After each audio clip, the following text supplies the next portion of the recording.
Ya, bagaimanapun juga kalau pertemuan antara Pak Prabowo dan Bu Mega ini terlaksana, tentu ini bukan sekedar pertemuan biasa, Oke, bukan sekedar silaturahmi biasa, tetapi tentu ada kalkulasi kepentingan politik yang cukup strategis yang kemudian bisa diambil dari momentum pertemuan itu.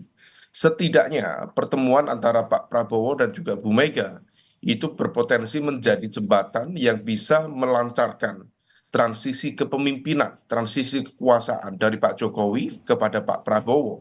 Karena bagaimanapun juga positioning dari PDIP yang saat ini tampaknya belum cukup clear untuk mengambil sikap apakah akan menjadi bagian dari pemerintahan ataukah akan secara tegas mengambil sikap sebagai kekuatan oposisi, maka di situ menjadi sebuah momentum dan juga peluang bagi Pak Prabowo sebagai the newly elected president hmm, untuk bernegosiasi dengan semua komponen, apalagi dengan PDIP sebagai partai pemenang di pemilu pada 2024 yang lalu.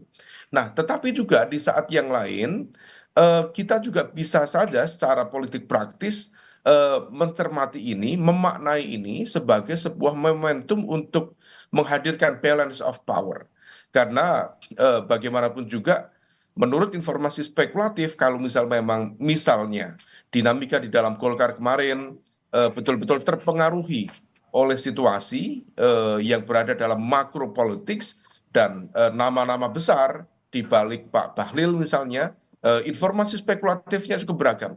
Ada kabar misalnya Pak Jokowi atau Mas Gibran dalam waktu dekat akan menjadi hmm, bagian dari inti kekuatan di Golkar, oke, maka hal itu berpotensi menjadi hal yang harus dihitung secara serius oleh Pak Prabowo.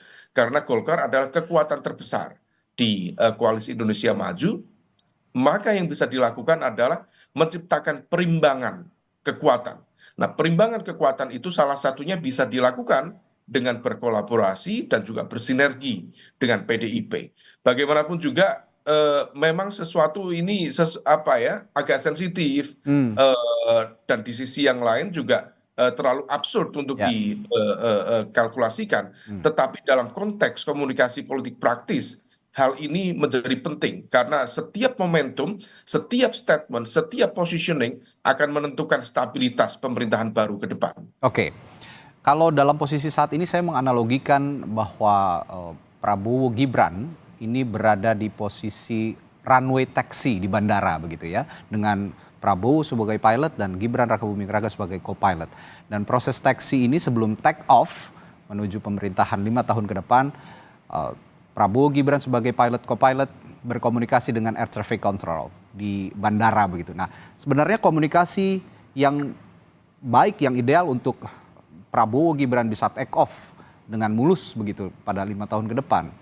Apa yang harus dicermati? Komunikasi penting apa dari air traffic control ini, Mas Umam kira-kira?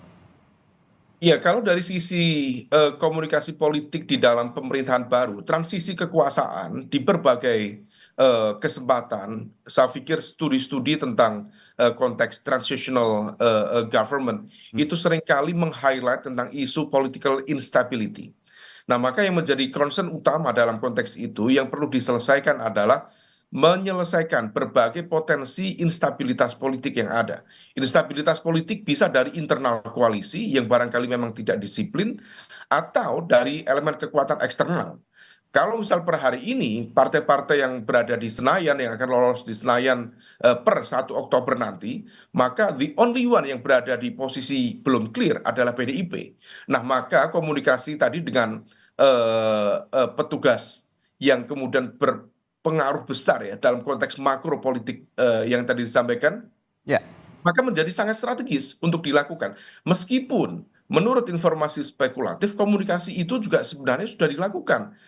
Info yang kami terima misalnya, tersebar informasi, misalnya ketika kemudian kemarin revisi Undang-Undang Pilkada, itu sudah ada komunikasi antara Pak Prabowo dengan Bu Mega. hmm, Hal itu sudah dilakukan, meskipun kita tidak tahu persis apakah face to face ataukah at least by telepon. oke. Nah, oleh karena itu, ini menjadi sebuah sinyalemen yang positif dalam konteks upaya menciptakan stabilitas politik bagi kelancaran pemerintahan baru, tetapi di dalam konteks politik praktis, barangkali ini juga bisa menjadi sebuah wake up call. Hmm. Barangkali kalau misal kemudian ada situasi yang kurang apa ya, kurang stabil atau kurang pas, maka ini bisa menjadi perimbangan yang tadi kemudian disampaikan.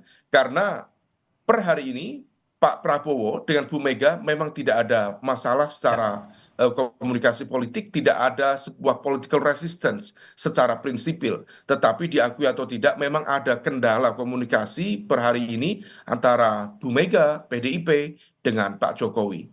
Nah, maka kalau misal kemudian ada situasi yang kemudian seolah menyiratkan makna informasi yang mana Pak Jokowi barangkali dengan kekuatan baru di Golkar, dengan jaringan kekuatannya berpotensi kemudian mendrive lebih kuat di pemerintahan baru, maka koalisi dalam konteks ini kebersamaan antara Pak Prabowo dan juga Bu Mega bisa dimaknai sebagai sebuah political warning oke. dalam konteks supaya perimbangan tadi tetap terjadi, tidak ada yang mendominasi dan juga tidak ada kekuatan yang mengkooptasi sebuah proses kekuasaan baru yang akan berjalan. Oke.